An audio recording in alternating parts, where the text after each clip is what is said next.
How to add subtitles in CapCut.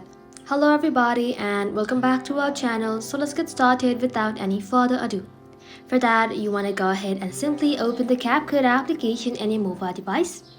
Once you open the application, you want to go ahead and sign in to your CapCut account. So once you do that, you want to go ahead and tap on New Project right over here. Please select the video that you would like to add subtitles to. Once you have the video, tap on Add. So once you have the video inside your timeline, you want to go ahead and tap on text right over here. Then inside here, you'll then be able to find an option that says auto caption. Tap onto it, and from here you want to go ahead and simply choose a free version, and just like so tap on generate. And as you can see, the caption is generated, and then you'll be able to find right over here. So once you are satisfied with the subtitles, tap on this tick icon, and then you'll be able to find subtitles in your video.